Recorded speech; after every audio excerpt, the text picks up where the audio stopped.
Ouais. Je n'ai pas reçu les robots encore. J'ai pas de. Il va arriver. Ah voilà. Ok, donc j'en sais rien. Donc voilà, donc on commence. Donc normalement, donc je ne sais pas si vous vous souvenez, on avait fait le Tosfot à Balkofé à l'Afkili. Donc Tosfot 3b. On est dans la page 3b, dans le premier Tosfot qu'on avait fait la semaine dernière.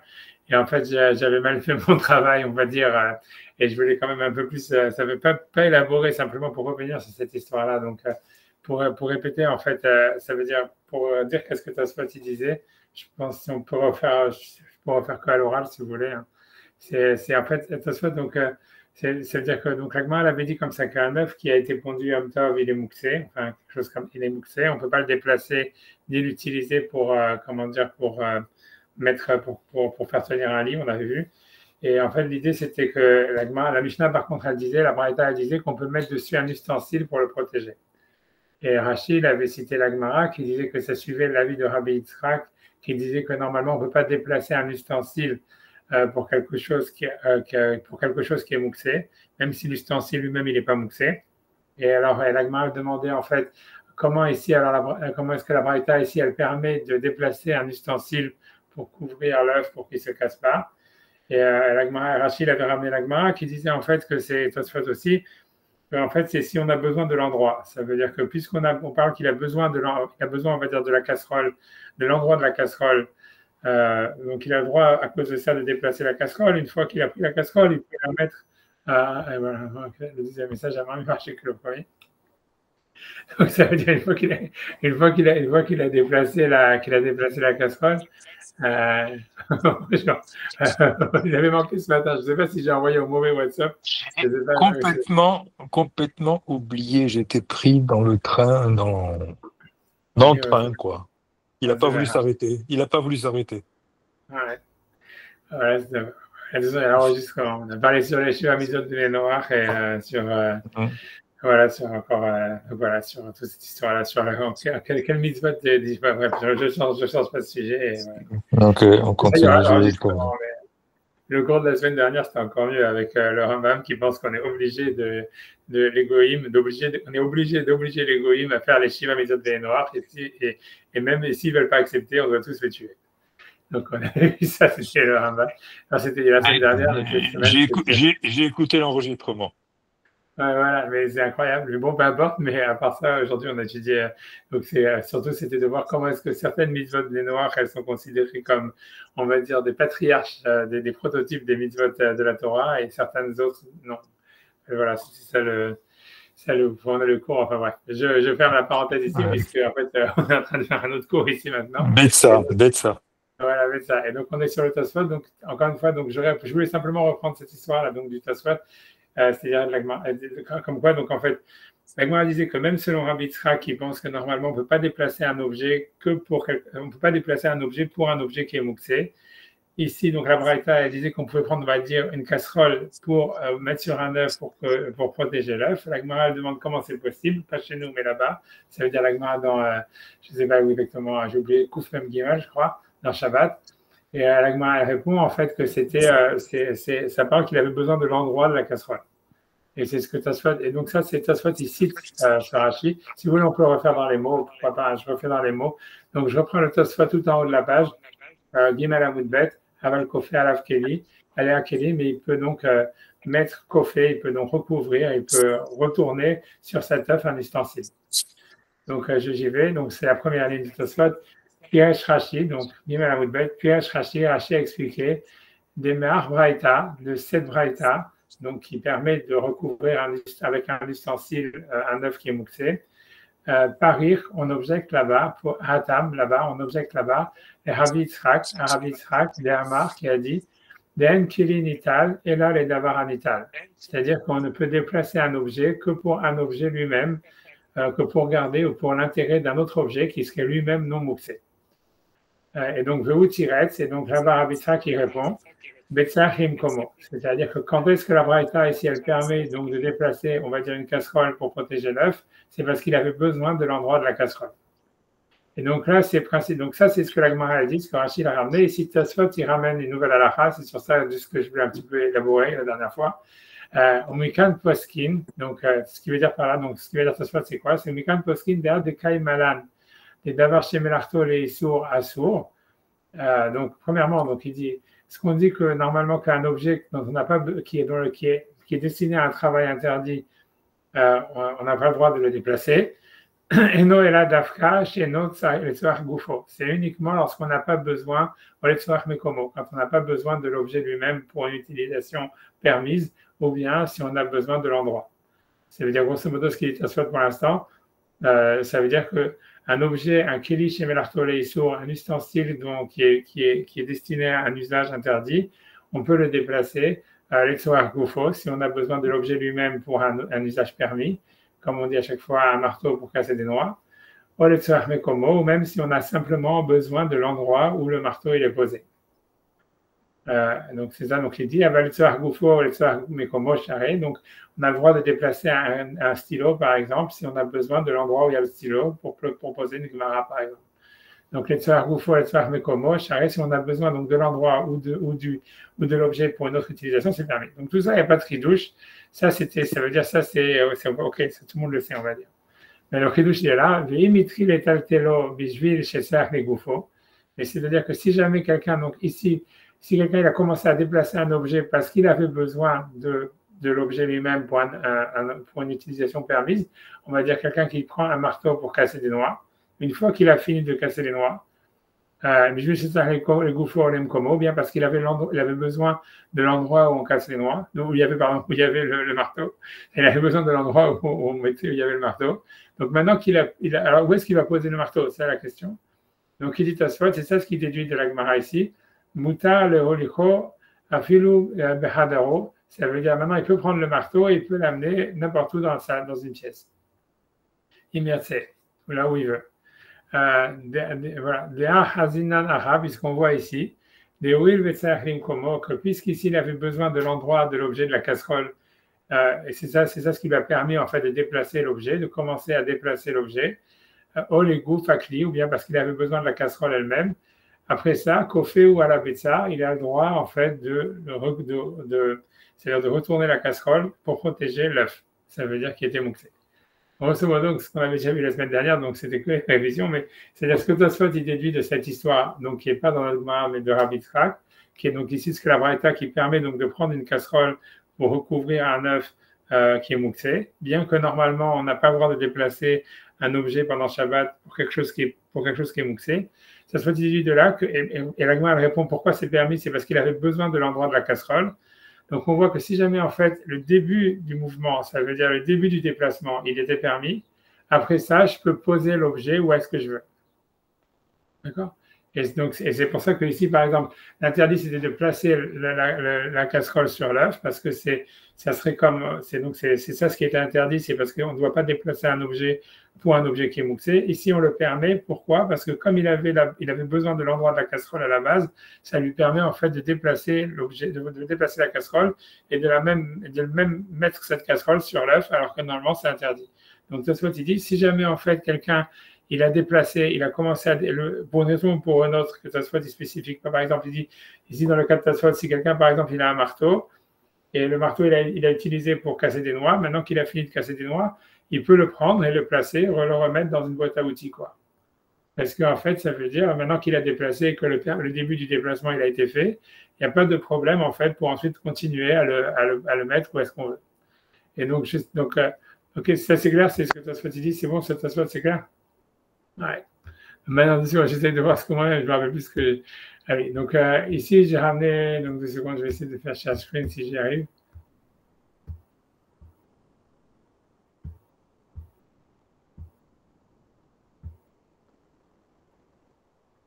Je sais pas, ok, je n'avais pas cru que c'était ça ce que j'avais ramené depuis le début. Mais en tous les cas, donc ça veut dire. Donc je vous avais dit en tous les cas, si vous vous souvenez, qu'on avait vu, je pense que je ne vais pas refaire, je ne sais pas si on va le refaire aujourd'hui, mais comme je suis complètement embrouillé dans les trucs quand même que j'ai ramené. Mais je pense que c'est-à-dire qu'on avait vu en fait que dans le Rama, le Rama, il disait que, je pense que c'est dans le Siman, j'aurais dû peut-être commencer par ça, une seconde.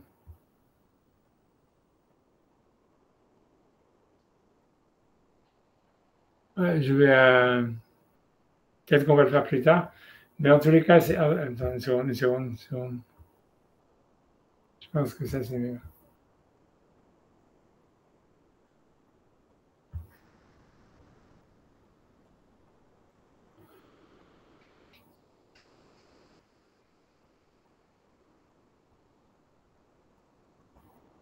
Donc, c'est plutôt ça. Je vais commencer plutôt par ça. Donc, voilà. Donc, le Rama, il déduit de cette halakha-là. Donc, ça, c'est dans le Siman Resh Samer Vav 266, dans le Saïf Yudbet. Donc, on prend je vais simplement aller directement dans le Haga, l'Haga du Rama, il dit Umi sheshachar kiso alav Shabbat. Donc, si jamais quelqu'un, il a oublié, en fait, ça veut dire qu'il avait son portefeuille sur lui le Shabbat. Imu bebeto, donc s'il est dans sa maison, dans le sens où il n'y a pas un problème de porter un objet Shabbat, il y a hol elachimo, il peut donc, maintenant qu'il s'en rappelle, donc il peut aller avec son portefeuille qui est dans sa poche, il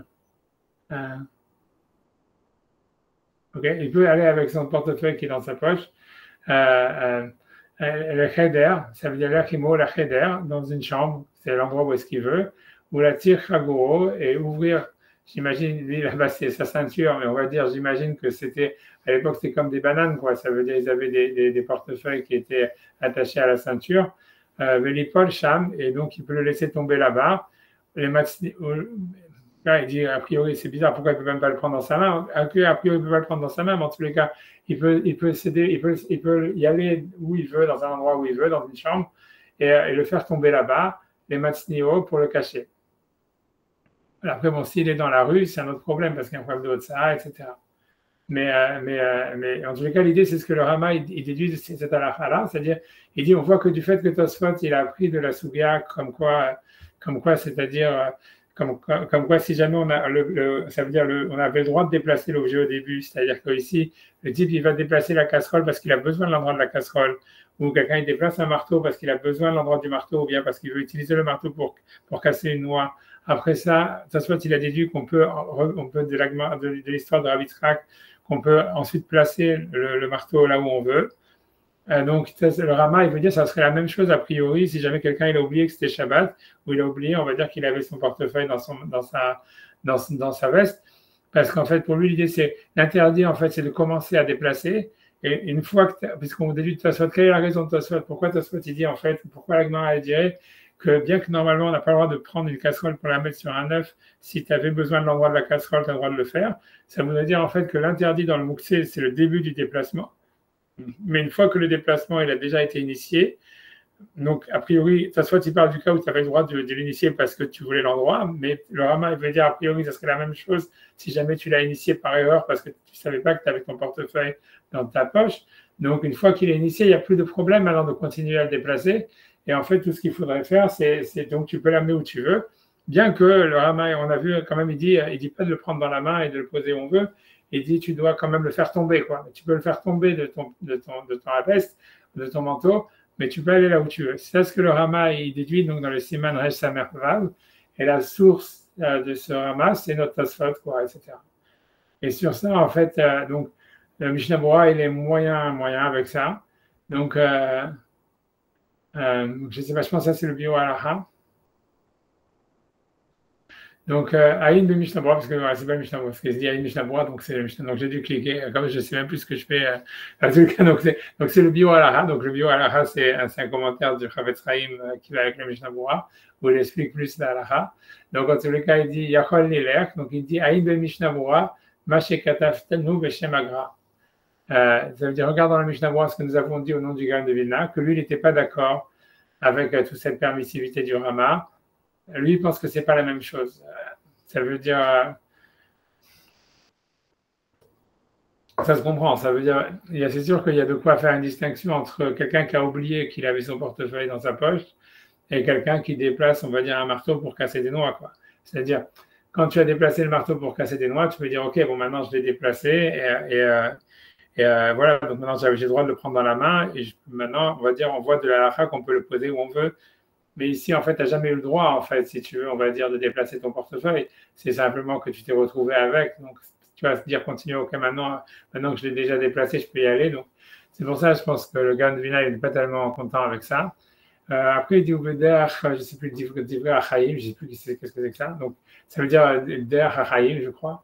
En tous les cas, ça veut dire, ce qu'il veut dire donc, le Mishnah Berurah, le Biur Halacha, il va faire un milieu, il va expliquer, il va faire une différence. En tout cas, je dis ce que dit le Biur Halacha là-bas. Il dit Machria, donc il veut dire, donc lui il dit que, et c'est ça ce que le Biur Halacha pense, il dit Bekis Yeshalav Torah Kli, le Holo Naase Basis Lemot. Donc lui, il veut répondre, ça veut dire dans le Hachaim, il veut dire qu'en fait, ce que le Rama il a dit, c'est que le problème, c'est pourquoi il y a une permissivité supplémentaire, parce qu'il dit que c'est comment dire, on va dire comme ça, on va dire même le manteau, quoi, ou la veste, en fait, ça veut dire, c'est jamais devenu une bassisse, même un portefeuille. On va dire comme ça, parce qu'en fait, ça veut dire c'est un ustensile à part entière, qui a une utilisation à part entière. Et toi, justement, tu ne savais pas que tu l'avais laissé là-bas. Et donc, pour que ça devienne bassisse, il faut l'avoir laissé là-bas d'une manière intentionnelle. Si par exemple, voilà, c'est tout le vide de bassiste, il est si jamais on l'a laissé là-bas, on avait l'intention que ça reste là-bas pendant Shabbat, l'objet mouxé par exemple. Mais si jamais en fait on l'a oublié, ça ne devient pas bassiste. Donc lui il veut dire ici que la raison pour laquelle le Rama en fait il permet de déplacer le manteau avec le portefeuille avec, c'est parce qu'il dit en fait comme on a oublié que le manteau, si tu veux le portefeuille était dans le manteau. Donc, en fait, le manteau, il n'est pas devenu bassiste. Il n'est pas devenu lui-même mouxé. Tu vois, l'on a assez bassiste la maot, kevan sheinicha beshircha, puisqu'il les a laissés là-bas par oubli. Et donc, c'est ça la permissivité. C'est pour ça que le Rama, il dit voilà, tu peux déplacer le manteau et ensuite faire tomber le portefeuille. Parce qu'en fait, en théorie, on peut déplacer le manteau déjà pour son endroit, quoi. Et ça serait ça là, c'est ça en fait, c'est comme ça que le Rama, il apprend du Tosfot que c'est permis, c'est-à-dire comme Tosfot, il dit voilà, on peut déplacer un manteau, on peut déplacer on va dire encore une fois un ustensile, un marteau, si on a besoin de l'endroit du marteau, et à cause de ça, on peut le passer, on peut le déplacer, on peut le poser où on veut. Donc lui, il veut dire, en fait, ce que le Rama veut dire, c'est que comme on a oublié le portefeuille ça veut dire dans la veste, donc ça veut dire la veste, elle n'est pas devenue bassiste, donc en fait, comme elle n'est pas devenue bassiste, on peut la déplacer si on a besoin de son endroit, quelque chose comme ça, malgré le fait qu'il y a un portefeuille dedans, puisqu'on peut déplacer, c'est comme si jamais, si quelqu'un a oublié, je ne sais pas moi, il a oublié des bougies même sur un plateau, ça veut dire qu'il ne pensait pas il a oublié que ces bougies étaient sur le plateau. En fait, le plateau, il n'est pas devenu bassiste, même s'il n'y a pas de bague sur le plateau, tu peux déplacer le plateau parce que, si tu as besoin de l'endroit du plateau, parce qu'en fait, tu n'avais pas l'intention de laisser les bougies sur le plateau, quoi. La raison pour laquelle on rajoute une bague, c'est parce qu'en fait, on veut, ça veut dire on a l'intention de laisser les bougies sur le plateau. Donc, pour enlever le statut de bassiste au plateau, on doit mettre un objet important qui est au moins aussi important que les bougies, qui n'est pas mouxé. Et ça permet au plateau de ne pas être bassiste.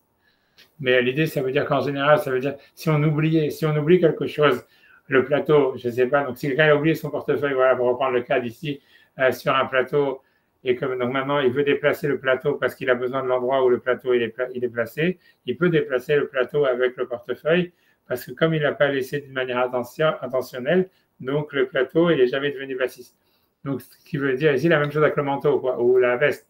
Ça veut dire que si jamais quelqu'un a laissé son portefeuille par erreur dans sa veste, donc la veste elle n'est pas devenue bassiste parce que tu l'as pas mis d'une manière intentionnelle, donc ça veut dire que tu peux déjà le déplacer si tu as besoin de l'endroit de la veste. Et c'est ça ce que le Rama il va apprendre de Tosfot, ça serait de dire, voilà, comme tu peux déjà le déplacer pour son endroit, donc ça veut dire maintenant tu peux le poser où tu veux et faire tomber le portefeuille où tu peux, quoi. Mais ça ne serait pas le cas s'il n'y avait pas cette permissivité, à part quoi. Si tu veux, c'est pas que le Rama il apprend du Tosfot que dès que tu as commencé un mouvement par erreur de mouxé, maintenant que je l'ai dans la main, je peux faire ce que je veux avec et je le pose où je veux, quoi. Ce serait simplement parce qu'en fait, le manteau, il n'est pas devenu bassiste parce qu'il a été mis par omission là-bas. Tu vois, ça veut dire on pourrait déplacer le manteau, ça veut dire pour l'endroit, puisqu'il n'est pas un bassiste parce qu'il a été mis par erreur. L'écart im aya beyado, c'est pour ça que si jamais en fait il avait dans sa main, Donc, il peut prendre, il veut dire, j'imagine pas le portefeuille, mais il veut dire le manteau, pour nous, va prendre ce que lui, il appelle kiss, moi, je vais appeler manteau parce que sinon, c'est trop compliqué. Ça veut dire, c'est-à-dire que le portefeuille, c'est sûr que lui-même, il est bassiste à l'argent qu'il y a dedans, aux cartes de crédit qu'il y a dedans. Mais le manteau, tu vois, c'est pour nous, on est obligé de parler de ce qu'il appelle kiss, c'est ce que le manteau, quoi. Donc, Imaya Beado, donc ça veut dire s'il avait même dans sa main le manteau, il peut le déplacer pour le mettre, je ne sais pas, dans une penderie.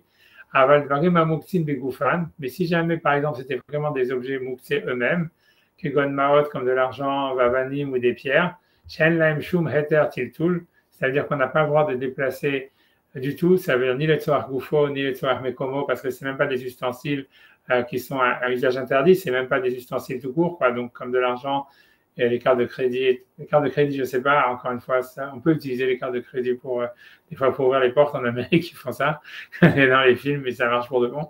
Et ça veut dire, tu vois, ça veut dire que voilà, en tous les cas, ça veut dire, j'ai un choumeter tiltoul, donc on n'a pas le droit de les déplacer, même si on en a besoin pour une utilisation permise, au mécomo de l'endroit.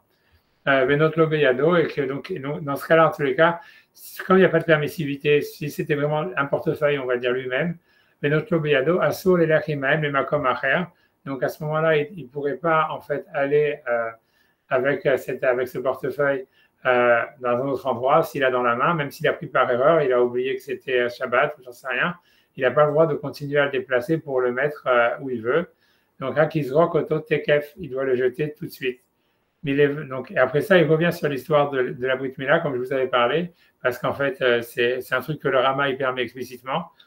Parce que donc quand il y a une Brit Mila Shabbat, le Rama il permet, à cause de cet spot qu'on vient d'étudier, de remettre le couteau de la Brit Mila dans la mallette et tout ça.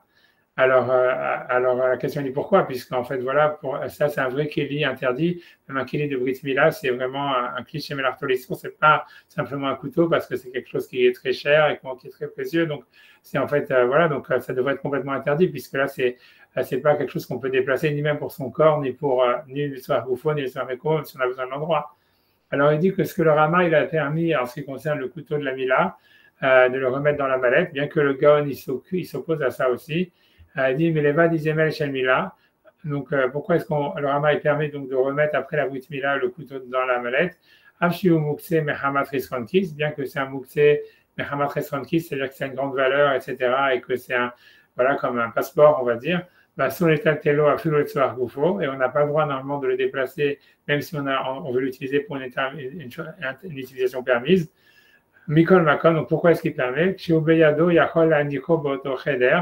Ça veut dire, il dit que le Rama, il permet, en tout cas, lui, il veut permettre, le Mishnah Berurah, de le déplacer tant qu'on est dans la même salle, c'est-à-dire pas de le ramener dans le centre d'une salle, même comme Shiyase, dans l'endroit où il veut. Pourquoi? Parce que si jamais on lui disait non, dès que tu as fait la Brit Mila, il faut jeter le couteau, ce qui serait ça la chose, alors Beishaver, donc peut-être qu'il va le casser, Mimna Velomaïl, il ne va pas faire la Brit Mila du tout. Donc, c'est pour ça qu'en fait, le Rama, il aurait permis, dans cette histoire-là, si tu veux, de remettre le Rama. C'est la majorité des poskim, à part le gars de Vilna, qui permettent, après la Brit Mila, de ranger le couteau dans un endroit, quoi, dans une valise ou n'importe quoi, mais à condition que ça soit, lui ajoute qu'ils sont dans la même salle, puisqu'on voit aussi, voilà, pourquoi la même salle, je ne sais pas. Ce que je voulais dire, tu vois, ça veut dire, un autre truc qu'on voit, ça veut dire, où est-ce qu'on voit, ça veut dire, on voit quelque chose de similaire, simplement, tu vois, je pense que c'est la première chose que je voulais ramener, je pense que j'ai déjà ouvert.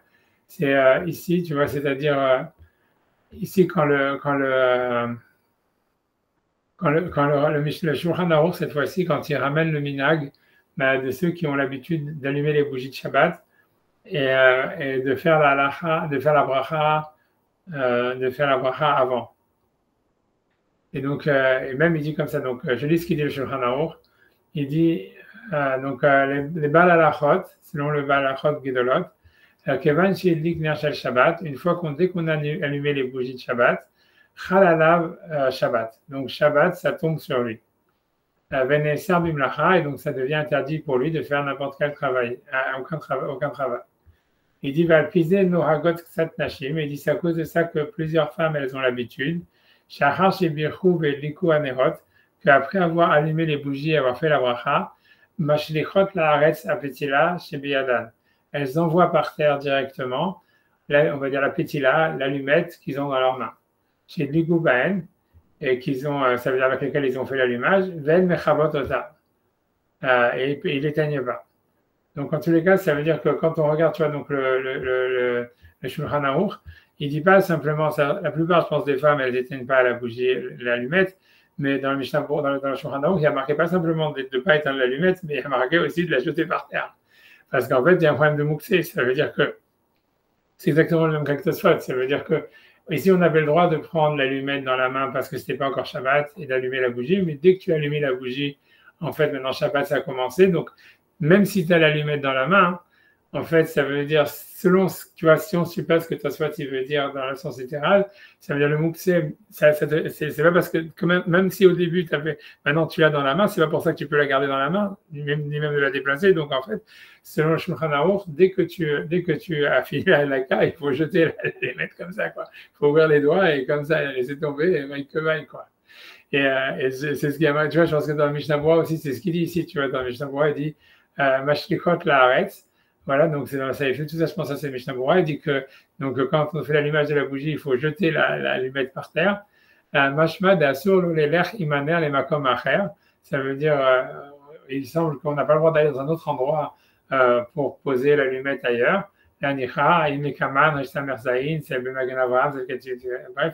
d'ailleurs, tu vois, ça veut dire, ça c'est en fait, ça c'est Rabbi Akiva Eger, tu vois, ça veut dire, voilà, c'est Rabbi Akiva Eger qui dit, voilà, ça c'est encore une preuve comme quoi, en fait, même si on a commencé, ça veut dire, on avait le droit de prendre l'objet au début, si jamais, en fait, ça devient, il y a l'interdit qui commence, en fait, tu n'as pas le droit de continuer ton mouvement, quoi. C'est pas parce que tu avais l'objet dans la main, comme ça semble dire aussi Tosfot, donc je peux continuer après à le déplacer où je veux, puisqu'on voit que le Shulchan Aruch, en fait, si tu veux, ici, il dit que directement, une fois qu'on a allumé les bougies, normalement, il faudrait jeter l'allumette et ouvrir les mains et ne plus continuer, tu vois, à y toucher.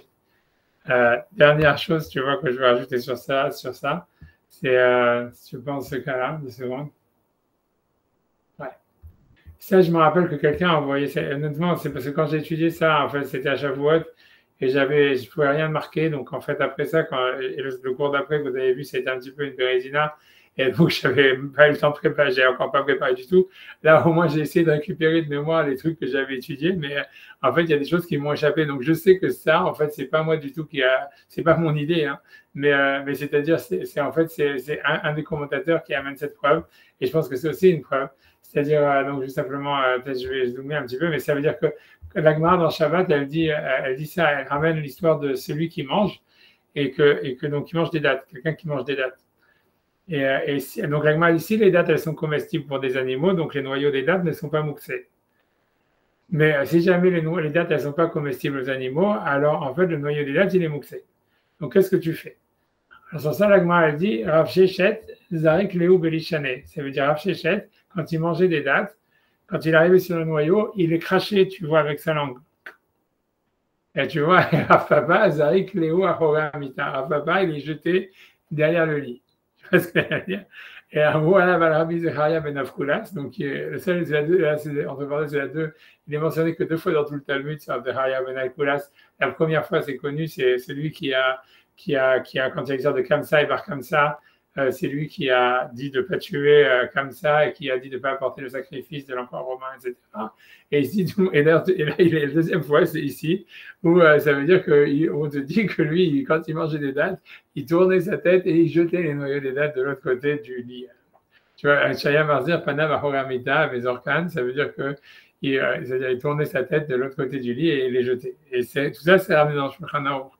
Et le problème, vous direz quel rapport, mais en fait, le rapport, il est simple, c'est parce que, en fait, quand quelqu'un il prend une date, tu vois, donc ça veut dire, en fait, il a déjà le noyau de la date inclus dans la date, quoi. Donc ça veut dire qu'il a déjà déplacé la date et le noyau de la date. Donc si on suivait la technique ça veut dire, si on prenait le Tosfot tel qu'il est marqué normalement, une fois que tu as pris la date et que tu l'as mis dans ta bouche et qu'il ne se reste plus de noyau, normalement, tu pourrais dire, comme j'ai déjà commencé à déplacer le noyau, je peux le jeter, tu vois, ça veut dire où je peux le mettre où je veux, c'est pas besoin que je le jette avec mes dents ou avec ma langue, comme c'est décrit ici, tu vois, parce que c'est devenu mouxé. Tu vois, mais ça veut dire, mais voilà, donc c'est encore une preuve, encore une fois, si tu veux, cette histoire-là, que bien que le Rama, il semble avoir dit, encore une fois, parce que tout ça, ce qu'on a vu tout à l'heure, c'est dans le Biwar al-Haq qui expliquait non, que le Rama, il a dit ça parce que le manteau, il n'est pas devenu bassis, etc. Mais ça veut dire qu'on voit que dans cette histoire-là, avec les dates, avec les noyaux des dates, tu vois, c'est un dans Shulchan Aruch, je pense que si voilà, si tu veux, c'est ce que l'Agma a dit, ici, le Shulchan Aruch dit, dans Siman Shin Chet, Garinet Marim, ça veut dire les noyaux de dates, même comme chez Machilimotam, les BMA, tu vois, ça veut dire, tant que, en fait, c'est de la nourriture pour les animaux, alors Moutar les Taltelam, donc c'est pas mouxé, donc tu peux les jeter à la poubelle directement, comme tu veux, quoi, normal. Vadam Chashuv, Tsarech Lahmir, un homme important de faire attention à la smo chez l'Oitaltel et à derrière chinouille, de les bouger que par un chinouille. Mais quand tu regardes, tu vas sur les Mishnah, il va te dire si jamais c'est des dates qui ne sont pas comestibles aux animaux, il est d'accord qu'on est obligé d'arriver à la méthode qui est mentionnée dans la Gemara, c'est de les cracher avec, de les jeter avec sa langue, des trucs comme ça, etc. Bref, tu vois, I don't know, je ne sais pas honnêtement. À mon époque, je me rappelle que tous les rabbinim ils faisaient ça, et surtout avec les arêtes de poisson. Il y en a qui disent que c'était ça, qu'il y en a beaucoup qui disent que le minag du gefilte fish, ça vient de là. C'est parce qu'en fait, dans le gefilte fish, les arêtes, elles sont moulues dans la carte. Donc, comme ça, t'as pas le problème de, voilà, t'as pas le problème de mouxer sur les arêtes. Tu vois, mais j'en sais rien, tu vois, non, je vais pas épiloguer sur ça. Mais ce que je veux dire, en tout cas, ça veut dire que pour moi, c'est qu'en tous les cas, je pense que de toute façon, des arêtes de poisson, ça reste un chien, il peut les manger, ou un chat, il va les manger, ou il va, voilà. Donc, ça n'a pas de problème, voilà. Je pense que c'est vraiment que certaines choses qui ne sont pas de la nourriture pour les animaux. Mais, grosso modo, en tout cas, ce qu'on déduit au niveau de la, comment dire, c'est-à-dire de cette histoire-là, c'est qu'en fait, voilà, bien qu'en fait ils avaient le droit de déplacer la date et de la manger, et qu'on pourrait dire, voilà, s'il garde le noyau dans la main, alors il pourrait le mettre à un endroit où il veut. On voit que non, on voit qu'on ne dit pas cette logique. Donc ça veut dire encore une fois que ce que Tosfot il veut dire, c'est un truc très limité. Ça veut dire, c'est comme il a expliqué ce qu'on a vu tout au début dans le Biur Halacha, c'est que ce que ça veut dire, c'est que comme l'objet lui-même dont on parle, sur la casserole en elle-même, elle n'était pas mouxée. Et donc, en fait, maintenant, parce que tu pouvais déjà la déplacer si tu as besoin. Elle était mou, on va dire. La casserole, c'est sûr que non. C'est pour ça que, bref, je veux dire, je finis ce que, disons, je veux dire, ce que Tosfot il a dit, c'est selon ce qu'il a dit, le Biur Halacha, c'est limité à un objet qui était pas mou, qui est un ustensile. Ça veut dire qui est, en fait, ça veut dire comme un marteau pour casser des noix, ou j'en sais rien, ou un stylo, ou quelque chose comme ça, et que tu as besoin de l'endroit du stylo, ou tu as besoin du marteau pour casser les noix. Donc, ça veut dire que du fait que déjà il y avait une permissibilité pour déplacer l'objet parce que tu as besoin de l'endroit ou parce que tu as besoin de l'objet pour une utilisation permise, selon ce que le bio et la a expliqué dans Tosfot, ça veut dire ça montre que l'objet n'est pas vraiment mouxé à 100%. Donc c'est pour ça, après, tu peux reprendre le marteau et tu peux le mettre dans la boîte à outils. Parce qu'en fait, tu vois, c'est parce que voilà, c'est pour ça qu'on te permet de continuer le déplacement, même si tu n'as plus besoin du marteau pour casser des noix ou tu n'as plus besoin de l'endroit du marteau, on te dit non, tu peux le remettre à la boîte à outils.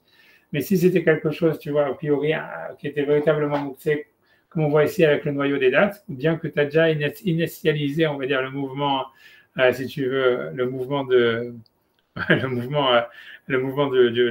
déplacement, et tu peux dire, voilà, comme je les ai déjà pris dans ma main et que maintenant je mange la date et maintenant il ne reste plus que le noyau, ben, je peux le poser où je veux. On ne dira pas ça, parce qu'en fait, ça veut dire, l'idée, c'est parce que c'est comme un noyau de date qui n'est comestible un animal, c'est vraiment mouxé à 100%, on va dire, c'est même pas un ustensile, donc en fait, la permissivité de Tosfot, elle ne fonctionne pas, quoi. La même chose avec l'histoire de celui qui allume une allumette pour les bougies de Shabbat, selon ce qu'il ramène le Shulchan Aruch, qu'en fait, ça veut dire qu'une fois que tu as reçu Shabbat, même si tu avais le droit déjà de déplacer l'allumette avant Shabbat et que tu te retrouves avec l'allumette dans les mains, normalement, il a dit que c'est le Shulchan Aruch, il a dit Yesh Noagim, il n'a pas dit qu'il fallait obliger sa femme à le faire. En tous les cas, il dit que normalement, ça veut dire, en tout cas, selon ce qu'il ramène le Shulchan Aruch, il dit il faudrait normalement juste ouvrir les doigts et laisser tomber l'allumette parce que voilà, quand elle devient mouxée, tu n'as plus le droit de la tenir dans la main, donc tu dois la jeter, quoi, tu dois la laisser tomber. Alors que tu pourrais dire, sur la logique de Tosfot, ça serait de dire, voilà, comme tu avais le droit de la déplacer, donc maintenant qu'elle est dans ta main, tu la poses où tu veux. On voit que non, qu'en fait, encore une fois, c'est ce que Tosfot il a dit, ça a été dit spécifiquement, en fait, comme il a dit le Biur Halacha, cette histoire-là.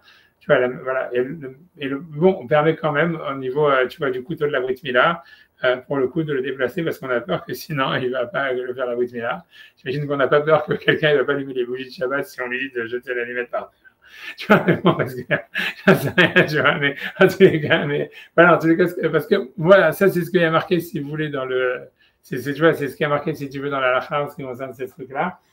moi, honnêtement, je ne suis pas convaincu. Encore une fois, tu vois, je ne me rappelle plus honnêtement, comme je vous dis, ça fait longtemps que je n'ai pas ouvert le truc, je n'ai pas regardé le Gaon de Vilna dedans. Parce que pour moi, ça veut dire, pour moi, c'est sûr que la logique, elle est très compliquée. C'est-à-dire, parce que le cas de base, ça veut dire toutes ces déductions, tout ça, c'est quoi le cas de la Gemara? C'est un cas super bizarre. C'est, puisqu'on parle d'un œuf, d'accord? Et donc l'œuf, il est mouxé, ok, très bien. Et le type, il veut prendre une casserole pour couvrir l'œuf. Et tu dis, en fait, voilà, la casserole n'est pas mouxée. La casserole, elle est sur une assiette lambda, non mouxée, zéro mouxée. Le problème, c'est quoi? C'est de poser la casserole sur l'œuf parce qu'on ne peut pas déplacer un ustensile pour un ustensile qui est mouxé. Donc, a priori, ça veut dire, le problème qu'il y a, en fait, dans la lacha ici, il n'est pas de déplacer la casserole, il est juste de le poser sur l'œuf. Et on te dit, un truc tout à fait pour moi étrange, c'est qu'on te dit, oui, mais si tu as besoin de l'endroit de la casserole, alors là, tu as le droit de le poser sur l'œuf, tu vois. Et tu te demandes, mais ça veut dire quel rapport? Tu vois, c'est-à-dire, j'ai jamais eu aucun problème à déplacer la casserole, elle n'a jamais été mouxée. Tout le problème, en fait, c'était de la placer sur l'œuf. Elle dit, ah oui, mais si tu avais besoin de l'endroit de la casserole, alors à ce moment-là, tu peux la poser sur l'œuf. C'est-à-dire, la logique, elle est vraiment, tu vois, ça veut dire, je sais pas, pour moi, c'est un truc complètement. C'est-à-dire, moi, la seule manière que je peux comprendre ça, c'est comme, tu vois, on avait compris le Tosfot au début, c'est-à-dire, a priori, il faut dire, et c'est marqué dans certains haronim, encore une fois, il faudrait regarder, je n'ai pas truqué, mais c'est ce qu'eux, ils veulent dire qu'en réalité, l'interdit de Mouktsé, il a été ou bien causé, ou en fait, ça veut dire qu'il a été calqué sur l'interdit de déplacer un objet dans le domaine public ou dans le domaine privé le Shabbat, en fait, chaque fois qu'on parle d'un déplacement d'objet pour la Melacha de Otsa, c'est toujours une Akira et une Anacha, ça veut dire déraciner l'objet et ensuite le reposer pour faire la melacha de Horaïka. Donc, moi, ça veut dire, et donc moi je comprends, ça veut dire, c'est des Rishonim qui ont dit ça. Ils disent, en fait, ce qu'il veut dire Ravitrak, etc., c'est parce que, en fait, donc l'interdit de Mouktsé, il a été calqué sur l'interdit de la Torah de Hotzah, et donc une fois que la Akira, elle n'est plus un problème, donc la Nacha, elle n'est plus un problème non plus, quoi. Ça veut dire, et ça, si tu veux, c'est ce qu'il y a marqué dans pas mal de commentateurs sur Tosfot. Moi, c'est que comme ça que je peux comprendre ce que la Gemara veut dire, quoi. Si on comprend comme ça, tu vois, ça veut dire toutes les distinctions qui sont faites, elles n'ont pas tellement lieu d'être. Tu vois, ça veut dire, après, ça veut dire que si c'est ça l'explication, et à mon avis, j'en vois pas tellement d'autres. Tu vois, j'ai du mal à comprendre comment ça pourrait fonctionner normalement. Tu vois, ça veut dire, je vois pas, parce que encore une fois, parce que le cas matriciel, c'est un cas tout à fait, tu vois, je veux dire, je sais pas comment expliquer. Tu vois, c'est-à-dire, la casserole n'était pas mouxée depuis le début. Donc, tout le problème, c'est l'atterrissement. Tu vois, c'est le déplacer, de le poser sur l'œuf. Donc, ok, et on te dit, oui, mais si tu as besoin de l'endroit de la casserole, alors maintenant tu peux poser la casserole sur l'œuf. Mais ça veut dire, c'est quoi la logique? Tu vois, la seule manière, à mon avis, de comprendre ça, c'est de dire ce qu'on a dit, c'est que dans le Mouktsé, de la même manière que la Melacha Totsa d'Oraïta, elle est basée sur deux choses. Il faut comment dire, déraciner l'objet de son endroit, le transporter, ensuite le poser ailleurs. Et donc, et dire que l'interdit de Mouktsé, qui est d'ordre rabbinique, en fait, il a été, on va dire, calqué sur ça. Et donc, une fois qu'il n'y a plus d'interdit au niveau pour une raison ou pour une autre de déraciner, comme par exemple ici, quelqu'un qui allume les bougies de Shabbat, il avait le droit d'avoir la bougie dans les mains, lui mettre dans les mains. Donc, il n'y a plus d'interdit maintenant de le déplacer pour le poser ailleurs, tu vois. Et ça veut dire que selon ça, tu vois, tout serait permis. Ça veut dire, c'est pas la peine, tu vois, d'arriver à cette histoire-là, tu vois. Mais encore une fois, tu vois, je veux dire, ça veut dire, la seule vraie preuve, ça veut dire, parce que l'histoire, si on regarde, tu vois, dans Shulchan Aruch, que je vous ai cité tout à l'heure avec la bougie de Shabbat, comme je vous dis, le Shulchan Aruch, il dit pas, il faut à tout prix jeter la bougie, les mettre par terre. Il dit, il y a des femmes qui ont l'habitude, à cause, tu vois, si on reprend dans le texte, je pense que c'était ça, tu vois, il dit pas que c'est ça la halakha, hein, il dit, tu vois, ça veut dire, tu vois, il dit, selon le Baal Halachot Gedolot, les Baal Halachot Gedolot, Kevan, Sheidlik Mershel Shabbat, Chalav Shabbat, Venesa, Valpizé, Noagot Ksat Nashim. Il y a quelques femmes qui ont l'habitude. Shahar, Jebikou, Velikou, Anerot, Mashtichim Laaretz. Que dès qu'ils ont fini l'allumage de la bougie, ils jettent par terre. Mais il ne dit pas, ça veut dire c'est ça la halakha et c'est ce qu'il faut faire et tout ça. Donc, c'est pour ça. C'est plus un problème avec la date. Que la date, quand tu l'as prise, t'as pris quelque chose qui était autorisé. Ouais, et là, c'est surtout la Gemara qui dit, tu vois, ça veut dire là, tu peux pas vraiment. Ouais. C'est même pas la Shulchan Aruch, tu vois, c'est un truc de Gemara. Ouais. C'est pour ça, alors. Mais bon, la date, c'est un problème. Parce qu'au moment où tu l'as pris, il est par définition autorisé. Ou alors il est. Donc, la seule manière, ça serait de dire que le noyau n'est pas inclus dans c'est un nouvel objet, quoi. Mais bon, tu vas me dire, ok, mais même, tu vois, ça veut dire. C'est ce que tu veux, ça veut dire l'idée, c'est possible, tu vois, je sais pas, parce qu'en fait, c'est possible. Je sais pas, tu pourrais, ça veut dire toujours t'en sortir, tu pourrais dire, voilà, j'en sais rien, tu peux dire, voilà, je mets la date dans la bouche, Et ok, je ne vais pas te tenir la date, tu vois, tout le temps qui est dans la bouche. Donc, ça veut dire à un moment, tu vois, tu l'as lâché. Et maintenant, il ne te reste plus que le noyau et tu veux prendre le noyau et le jeter. Ça, c'est un nouveau mouvement. Tu vois, ça serait un truc comme ça, tu vois. Tu n'es pas bloqué. Je n'ai pas dit que c'est des aïe comme réponse, mais ça veut dire, c'est sûr que tu vois, ça va. Tu vois, je vous ai montré, tu vois, plus ou moins, ça, c'est ce qu'il y a dans la doc, tu vois. Il y a beaucoup de discussions, tu vois, il y a des rabbis qui veulent et tout ça. Tu vois, mais si tu veux, c'est ça les cas, on va dire. Mais pour moi, ça reste difficile parce que, comme je dis, le cas matriciel, on a du mal à l'expliquer différemment que ça. Tu vois, comment, ça veut dire, si tu veux dire que c'est pas un problème qu'une fois qu'on t'a permis de déplacer l'objet, alors tu peux le déplacer où tu veux. Si c'est pas ça la théorie, alors comment ça marche, tu vois? Qu'est-ce que ça veut dire que, voilà, tu as une casserole, normalement, tu ne veux pas la déplacer pour la mettre sur un œuf, mais si jamais tu as besoin d'endroit de la casserole, tout d'un coup, tu veux la mettre sur l'œuf, tu vois. C'est-à-dire, comment ça se fait? C'est quoi la magie là-dedans? C'est quoi le truc, tu vois? Ça veut dire, c'est-à-dire, c'est quoi la logique? Si tu dis, en fait, que c'est un truc que ça t'apprend, voilà, que le lien de Mouxé, c'est un truc, comme on a dit, si tu as le droit de déplacer, alors maintenant, tu fais ce que tu veux avec, tu le mets où tu veux. Alors, ok, ça se comprend, voilà, une fois que j'avais le droit de le déplacer parce que j'avais besoin de l'endroit de la casserole ou j'avais besoin de la casserole, peu importe. Alors maintenant que j'ai dans la main, je le mets même là où normalement c'était interdit, c'est-à-dire pour protéger l'œuf. Mais parce qu'on ne peut pas considérer un interdit de mouxé sur quelque chose que j'ai déjà dans la main ou en déplacement, tu vois. Mais si tu ne dis pas comme ça, comme tu vois bien qu'on a l'impression que le Mishnah Berurah ne veut pas dire ça parce que tout ça, le Gaon de Vilna ne veut pas dire ça, etc. Alors en fait, c'est quoi l'histoire? C'est quoi la logique, tu vois? C'est quoi? Comment ça peut avoir un sens? C'est-à-dire, puisque tout l'interdit à la base, il n'a jamais été de déplacer l'objet, l'interdit, il était que de le mettre sur la casserole, sur l'œuf. Alors, qu'est-ce que ça change si tu as besoin de l'endroit de la casserole, tu vois? En quoi ça peut t'aider, tu vois? Je sais pas, tu vois, ça veut dire, j'en sais rien. À moins, tu vois, ça veut dire, en fait, la deuxième manière, ça serait de dire, en fait, que même selon Rabbi Yitzhak, et c'est comme ça, en fait, que la Haronim, ils veulent dire que même selon Rabbi Yitzhak, qui dit qu'on ne doit pas déplacer un objet pour un objet qui est mouxé, c'est qu'une sorte de khumra, un truc comme ça. Et donc, ok, maintenant, et si tu as déjà une permissivité de dire, ah voilà, j'ai besoin de l'endroit de la casserole, alors ok, c'est bon, tu vois, c'est-à-dire, tu as déjà commencé à le déplacer, alors ok, alors tu peux le mettre sur l'œuf, quoi. Mais bon, tu vois, et si c'est comme ça, ça pose un autre problème sur Tosfot, c'est-à-dire, comment Tosfot, il peut apprendre ça de ce cas-là, si c'est vrai ça serait ça la logique. Ça veut dire, en fait, que même selon Rabbi Yitzhak, qui pense qu'on ne peut pas déplacer un objet que pour quelque chose qui est mouxé, et que c'est qu'une khumra, c'est pas vraiment du mouxé, c'est une xéra de mouxé, on va dire. Et que donc, ok, si jamais après je trouve n'importe quoi, comme ici j'ai besoin de la casserole, j'ai besoin de la casserole pour une autre raison, ou j'ai besoin de l'endroit de la casserole, ça veut dire, ok, j'ai un prétexte en fait pour déplacer la casserole. Alors bon, c'est comme ça n'a jamais été vraiment interdit de mettre sur l'œuf, alors on dit ok, mais tu peux la mettre sur l'œuf maintenant. Si c'est ça la logique, ben, tu comprends le problème, c'est comment est-ce que Tosfot, il prend ce cas-là, et de ce cas-là, il dit, si tu as utilisé un marteau pour casser des noix, tu peux le remettre dans la boîte à outils. Comment tu le déduis là de là, tu vois? Est-ce que tu peux dire, voilà, ça veut dire dans le cas de Rav Yitzhak, c'était parce que c'était qu'une khumra de mouxé, c'était pas du vrai mouxé. Peut-être que quand on t'a permis de prendre un marteau pour casser des noix, une fois que tu as cassé les noix, tu dois le poser au premier endroit où tu le trouves, tu vois? Alors, Tosfot, tu vois, de son cas matriciel, il apprend cette halakha, et ça, tout le monde est d'accord, tu vois. Parce que Tosfot, il est explicite là-dessus, de dire que, tu vois, alors, tu vois, voilà, alors comment tu fais, si c'est qu'une khumra, alors comment tu fais de la halakha, tu vois. C'est pour ça, moi, je vois pas d'autres théories, je vois pas d'autres alternatives que, soit de dire qu'en fait, ça veut dire, pour expliquer le cas de Rabbi Yitzhak, c'est qu'une khumra de déplacer un objet pour un objet.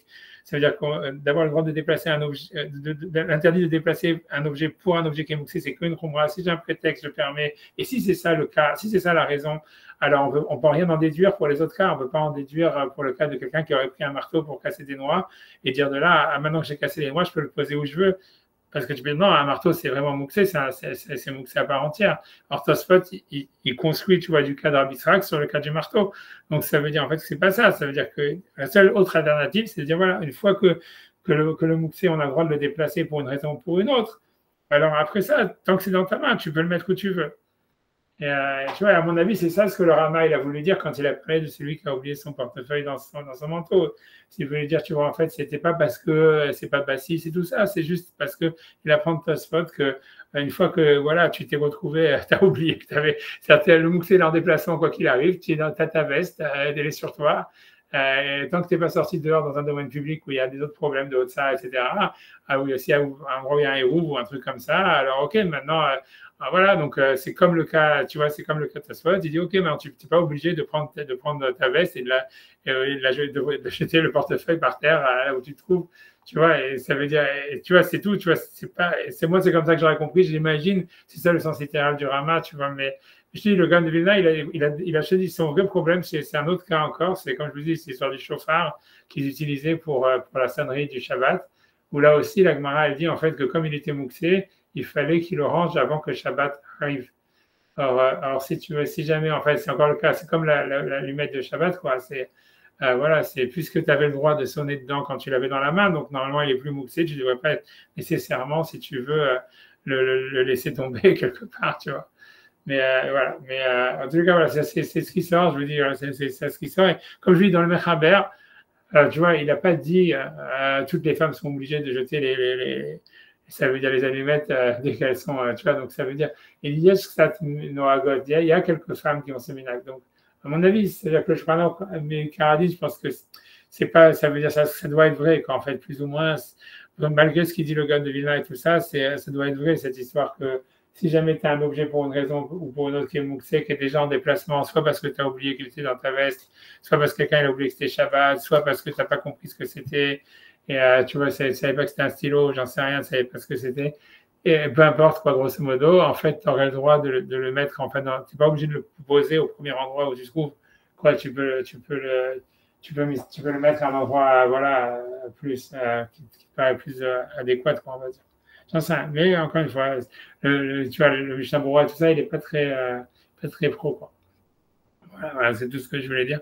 Avant ça, sinon, j'espère, j'ai pu faire mieux la dernière fois, mais même là, tu vois, ça veut dire. Après ça, j'ai ramené aussi un deuxième sujet qui est dans la Braïta.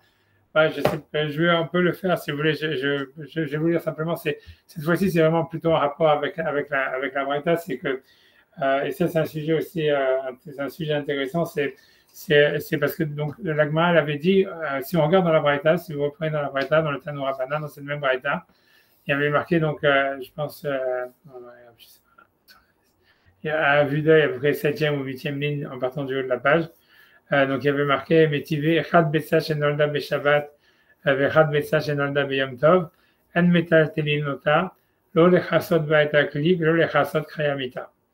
Ça veut dire, donc la Braïta, elle commence comme ça, elle dit donc que ce soit un œuf qui est né Yom Tov, que ce soit un œuf qui est né Shabbat, on ne le déplace pas pour en fait recouvrir un ustensile, ça veut dire pour l'utiliser comme un bouchon sur une carafe, ou bien pour soutenir, on avait vu Krayamita, ça veut dire les lattes d'un lit, peu importe si c'est un ustensile ou quoi que ce soit. Et en fait, on a l'impression, ça veut dire quand on lit la Braïta, que l'interdit, en fait, parce que la question, elle est comme ça, ok, dans le cas d'une bouteille, on va dire, c'est pas facile à trouver, mais imaginons, ça veut dire, le vrai truc, c'est quel serait le cas si jamais, en fait, sans déplacer l'œuf, je peux l'utiliser pour une utilisation quelconque. Ça veut dire, tu vois, c'est vrai que c'est un peu difficile à trouver dans le cas d'un œuf, mais on va dire comme ça, je ne sais pas, imaginons voilà, que l'œuf il est quelque part et que je peux mettre une bouteille en dessous de l'œuf et ça va protéger le liquide qui est en dessous, quoi, quelque chose comme ça. Et en fait, quand tu lis la Braïta, tu as l'impression, et ça va être une grande règle dans le Mouxé, ça veut dire, de la Braïta, tu as l'impression que tout l'interdit du Mouxé, c'est uniquement de le déplacer. Ça veut dire, puisqu'on te dit, quand tu lis la Braïta dit, on ne le déplace pas, si ce n'est pour, tu vois, on ne le déplace pas, même pas pour couvrir un ustensile ou pour soutenir les lattes d'un lit. Donc, on a l'impression que l'interdit est parce que tu as besoin de le déplacer. Mais si tu n'avais pas besoin de le déplacer, en fait, ça serait permis, quoi. Et ça, tu vois, ça serait ça le truc. Et ça veut dire, grosso modo, tu vois, ça veut dire, en fait, c'est un gros truc. Par exemple, tu vois, si tu as des pierres, je donne un exemple simple, tu vois, c'est si jamais il y a des pierres, voilà, des grosses pierres, on va dire, qui sont mouxées parce que c'est des grosses pierres, est-ce que tu as le droit de t'asseoir dessus, quoi? Par exemple, tu vois. Voilà. Alors, une voiture, par exemple, il n'y a pas de problème parce que la voiture, elle va bouger à cause des suspensions quand tu vas t'asseoir dessus. Mais imaginons, tu vois, que ça ne bouge pas, ça veut dire des grosses pierres, par exemple, un truc qui est mouxé, qui est stable, est-ce que tu peux t'asseoir, est-ce que tu peux utiliser du mouxé si, en fait, tu ne le déplaces pas? Et ça, en fait, c'est une discussion, c'est une super grande discussion. Ça veut dire si vous voulez vraiment savoir, je ne sais pas si vous, je peux vous montrer moi. Ça c'est le Shulchan Aruch Harav, ça veut dire c'est parce que c'est lui qui ça veut dire lui comment dire il fait une preuve de notre Gemara, comme je vous dis. Si vous voulez, en fait, je ne sais pas si je pense que vous voyez la petite main, vous voyez la main, vous voyez? Ouais, j'espère que oui. Ouais, j'espère que vous voyez la main. Non, Donc, vous voyez pas? On a ce cas avec les ventilateurs ou le Mazgan. Quand tu vas te mettre sous le Mazgan, tu utilises un truc qui est mouxé. Ouais, ok, mais ok, tu le touches pas du tout, quoi. Mais je veux dire, par exemple, tu vois l'idée, le cas, si tu touches du mouxé, c'est juste si tu le touches pas du tout, il n'y a pas de problème. Mais ça veut dire ce que tu auras tout. Voilà, je pense que ça soit. Le vrai cas, si tu veux savoir, le vrai cas, il est pas aussi débile que ça. C'est-à-dire, en fait, c'est une Mishnah en réalité. C'est presque une Mishnah explicite dans ma Sechet Shabbat. Mais peut-être je vais rentrer de ça là-dedans après, tu vois, peut-être. Mais c'est-à-dire que l'idée, c'est voilà, on va dire le cas simple, c'est de s'asseoir il y a des pierres, elles sont mouxées, tu vois. Je veux dire, tu vois, ça veut dire les pierres, comme c'est pas un ustensile, on a vu toujours que les pierres sont mouxées. C'est pas un ustensile, tu as le droit de prendre des pierres et tout ça, etc. C'est un des pires types de mouxées. Ou même, tu vois, je sais pas, si voilà, tu as des lattes qui sont normalement utilisées pour faire du scar, que c'est mouxé, tu vois. Et donc la question est de savoir, c'est est-ce que tu peux t'asseoir dessus ou même par exemple t'allonger dessus si tu sais que ça va pas bouger quand tu vas t'allonger ou t'asseoir dessus, quoi. Et le cas, si tu veux, voilà, mais le vrai cas, en fait, si vous voulez vraiment savoir, c'est là où ça devient un sujet, quoi, c'est principalement, c'est parce que c'est une Mishnah, en fait, dans ma Sechet Shabbat. Ça veut dire, je sais pas si, on peut la regarder 2 secondes, mais ça veut dire, c'est dans Baé Madlikin, ça veut dire, attends 2 secondes, je vais faire ça. Je vais faire ça d'abord, si vous voulez. Comme ça va aussi. Comme ça, vous n'auriez pas non plus, quand vous allez faire cette Mishnah le vendredi soir, vous aurez peut-être pu comprendre un peu plus que d'habitude, on va dire. Tu vois, ça veut dire, donc, 2 secondes, une seconde. Ouais. Donc ça, c'est la Mishnah. Donc ça, c'est la Mishnah dans le Parak Bamim Madlikin. Donc on te dit, là, le début ne nous intéresse pas trop. C'est à part qu'il y a un petit lien avec la paracha de la semaine, mais bon, c'est avec la Haftara, mais c'est pas grave, je peux commencer à faire ça. On va lire la Mishnah depuis le début. C'est tout ce qui sort de l'arbre, on ne peut pas l'utiliser comme mèche à part le pishtan. Pourquoi c'est un lien avec la Haftara? Parce que c'est dans la Haftara de la semaine, il y a l'histoire de Rachav qui a caché les explorateurs sous du pishtan, et c'est là-bas où c'est marqué, les a cachés sous l'arbre, et c'est là qu'on apprend que le pishtan, c'est considéré comme un arbre, et c'est comme ça que on explique dans cette mission de pain, je ne sais pas pourquoi, c'est si, alors ça vous en souvenez. Mais quand le timinel, c'est nommé tamé, tout le mais la pishtan, ça veut dire que ça, c'est pas ce qui nous intéresse, mais encore je dis quand même, c'est tout ce qui vient d'un arbre, ça ne devient pas impur, la toumate d'une tente, si ce n'est le pishtan. Ce que ça veut dire, c'est que, pour expliquer ce que ça veut dire, c'est que normalement, si jamais il y a un cadavre où il y a, ça veut dire il y a un touma de mort sous une tente, ça veut dire sous une maison. En réalité, tout ce qui est dans la maison devient impur. Ça, c'est la toumate OL. Ça veut dire si jamais il y a un cadavre dans une maison, tout devient impur. Mais la maison elle-même, elle ne devient pas impure. Ça veut dire, alors, sauf, donc c'est la même chose si c'est une tente, sauf si c'est une tente en lin ou en laine. Pourquoi? Parce qu'on apprend du Mishkan, puisque c'était les deux matériaux qui étaient utilisés dans le Mishkan principalement, qui sont considérés comme un OL. Et donc, voilà. Donc, c'est pour ça l'idée, c'est que, si tu veux, le lin, ce qu'il a comme chose, c'est qu'en fait, c'est que ça veut dire le lin, ce qu'il a comme. Ce qu'il a comme chose, c'est donc il a ici, on a Mishnah nous dit que c'est une exception où la tente elle-même, elle va devenir impure si jamais Razé Shalom, il y a un cadavre dedans. Alors que normalement, une tente, ça ne devient jamais impur parce que c'est relié à la terre. Voilà. Donc ça, c'est pas ce qui nous intéresse, c'est la suite qui est intéressante, qui nous intéresse à nous. Donc c'est Petilat Abeget Chekipela, Velo Ivava. Donc Rabbi Eliezer Omer Temea I Ben Madikimba, Rabbi Akiva Omer Teorai ou Madikimba. Donc, je ne sais pas si vous vous êtes déjà demandé qu'est-ce que ça voulait dire. Donc, si vous voulez, je vais dire à l'oral, si vous voulez, on va faire après dans le Barthénora, mais ça veut dire ça, c'est la Braïta, elle te dit en fait que ça parle, donc c'est pas moi qui le dis, c'est la Gemara, c'est la seule manière d'expliquer cette Gemara, c'est qu'on parle donc d'un bout de tissu qui fait exactement 3 etzbaot sur 3 etzbaot, ça veut dire, je ne sais pas, 4 cm² sur 4 cm², et qu'en réalité, donc, et donc, en fait, le type, il a déjà plié ce bout de tissu pour en faire une mèche, mais il a jamais, l'eau il va bas, ça veut dire qu'il n'a jamais utilisé comme mèche. Ça veut dire qu'il a simplement plié, on va dire peut-être même imbibé d'huile, etc. Mais ça veut dire il a voulu, ça veut dire il a voulu en faire une mèche, mais il n'a pas encore utilisé une seule fois comme mèche.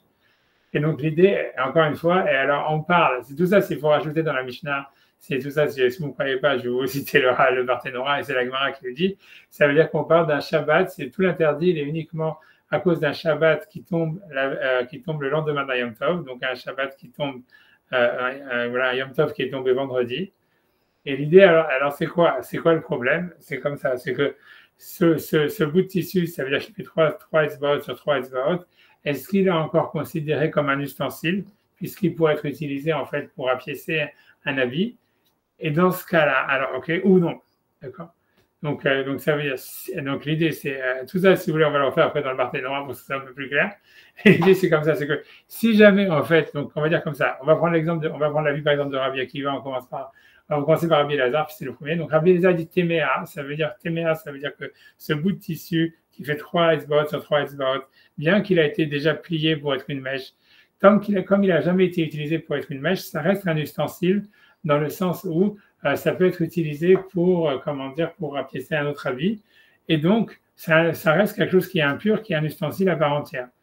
Et donc, en madlikin ba, ça veut dire on ne peut pas l'utiliser pour allumer les bougies de Shabbat à cause d'un Shabbat qui tomberait le lendemain d'un Yom Tov. Pourquoi? Parce qu'en réalité, l'idée, c'est comme ça, c'est que quand tu allumes donc cet objet-là, c'est un ustensile à part entière.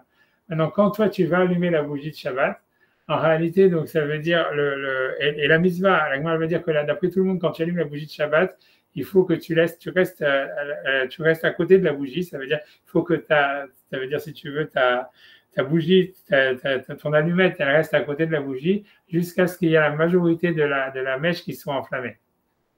Alors, qu'est-ce qui se passe? C'est que, donc, l'idée, c'est qu'en faisant ça, qu'est-ce qui se passe? C'est que donc, il y a quelque chose qui à la base était un ustensile qui, à cause de ton allumage, il va devenir un non-ustensile puisque maintenant il va perdre la mesure et donc ça va devenir un ustensile qui s'est cassé pendant Yom Tov.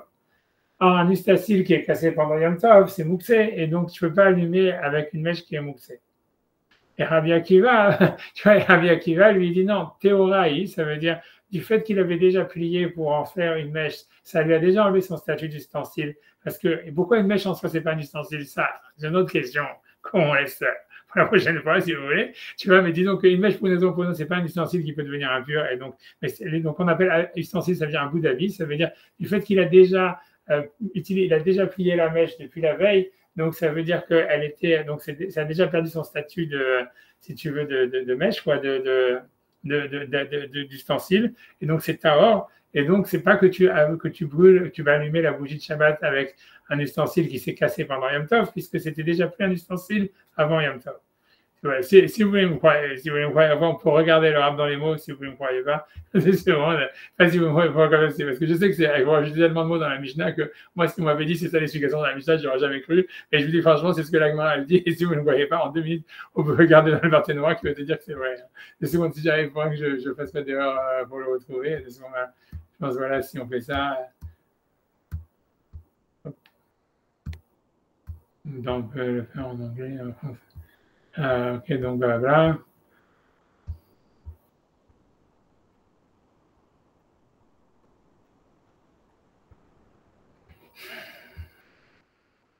Donc bon, il dit, tu vois, bon, je saute quand même les premiers, voilà, ça veut dire, elle m'a dit Kimba, donc il explique le Barthénora, Beyom Tov, le Yom Tov, Shechaliot, Berev Shabbat Askinan, donc ça parle d'un Yom Tov qui tombe la veille de Shabbat, donc d'un vendredi, des Shayach Be Isur Mouxé, parce qu'il y a l'interdit de Mouxé, et Ven Masikin Beshivre Kelim Shenishberu Bayom, et on ne peut pas donc brûler, on ne peut pas allumer le Yom Tov avec des ustensiles qui ont été cassés le jour même d'Aveleu Nolad, parce qu'ils sont Nolad, chose qu'on a déjà vue et qu'on va voir plus tard encore dans la Maseret, beaucoup à plusieurs reprises dans Betsa.